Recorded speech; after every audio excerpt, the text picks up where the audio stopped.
It's said that Dostoevsky used to deal with annoying children with a very simple trick. He would tell them to go stand in a corner and try not to think about a white bear and come back when they'd been successful. In the 1800s, this was a very difficult thing for annoying children to do, and it occupied a lot of their time, which was the intention. You'll be happy to know the task is going to soon get much easier, because even under moderate projections, the shrinking summer ice is going to wipe out 2/3 of all the world's polar bears in the next 40 years. William James said, "A new idea is first condemned as ridiculous and then dismissed as trivial until finally it becomes what everybody knows." This is exactly the trajectory that our national conversation on global warming has taken. First, the critics said there's no evidence for warming. Then they said there is evidence, but the warming isn't human-made. Then they said the warming is human-made, but the consequences will be trivial. And now the person whom President Bush derided as Ozone Man has a Nobel Prize, and pretty much anyone who can read knows we're in trouble. The question is why? Not why is our planet getting warmer, but why, when we know it's getting warmer, are we twiddling our collective thumbs? Well, when the nice folks at Starbucks gave me the opportunity to say exactly 50 words to millions of pre-caffeinated and therefore highly suggestible Americans, I decided to write these. The human brain is the only object in the known universe that can predict its own future and tell its own fortune. The fact that we can make disastrous decisions, even as we foresee their consequences, is the great unsolved mystery of human behavior. When you hold your fate in your hands, why would you ever make a fist? The question is, why indeed? Why? After all, our brains evolved to respond to threats. We do it all the time, and we do it very well. A predator or a gunshot would instantly empty this theater. We're a very small, slow, fragile species, but we dominate our planet because we have a brain that's very good at detecting and deflecting threats. So why not global warming? It's because our brain isn't evolved to treat all threats the same way. We respond to threats that have four properties that are intentional, immoral, imminent, and instantaneous. Threats that have these four features trigger our brain's ancient alarm system, and they spur us on to action, and threats that don't have them don't. Global warming has none of these properties. Consider, for example, the first one, intentionality. Our brain, you know, devotes specific chunks of its precious real estate only to things that are wildly important for our survival. So vision has an area, language has an area, shopping has no area. It turns out that our brain devotes specific real estate to thinking about the minds of other people. We have special networks devoted entirely to processing information about what human agents think and feel and want and intend.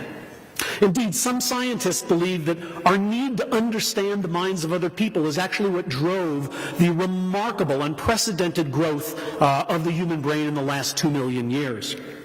Now, understanding others is so crucial to our survival that we have all become fetishists. We've developed an obsession with anything human, which leaves us hypervigilant for any signs of human agency. That's why we see faces in clouds and we never see clouds in faces, right? Nobody's ever mistaken the Virgin Mary for a tortilla, but the other way around all the time.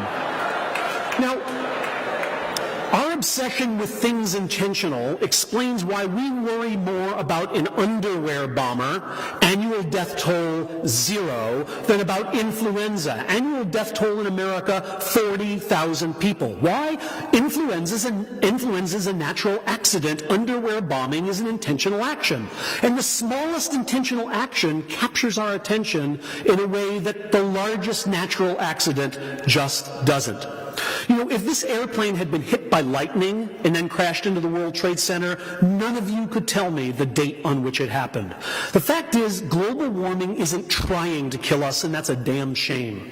Because if climate change were some kind of nefarious plot visited upon us by bad men with worse mustaches, right now we would be fighting a war on warming with or without congressional approval.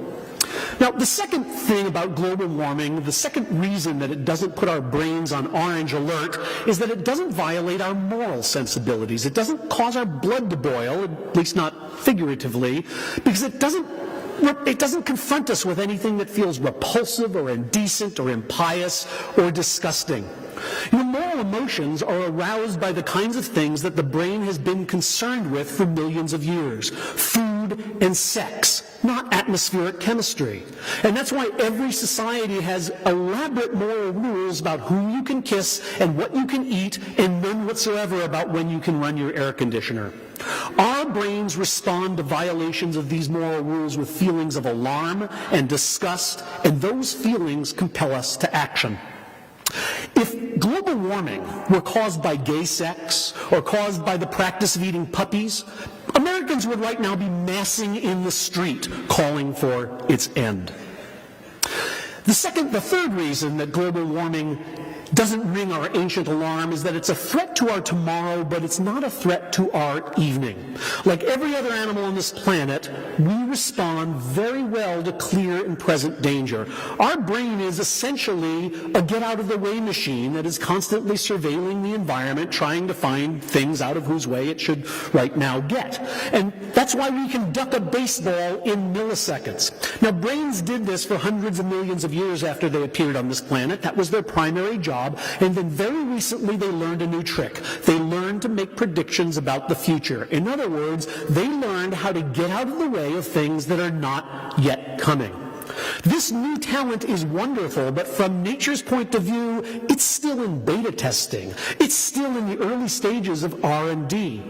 A very small part of our brain is responsible for thinking about the future, and a very large part is responsible for getting the hell out of the way of a baseball. This much for now, this much for eternity. That's why we care less about the future than any rational analysis suggests we should. If you give people a choice between getting $100 now and another amount in 1 year, they basically demand about $200 in order to wait. That is an interest rate that would make the loan sharks at MasterCard roll their eyes. It takes a huge amount of cajoling and nagging and pleading and training to get people to do anything on behalf of their future selves, from saving for retirement to flossing. And it turns out only 28% of Americans even say they floss, and some of them are lying.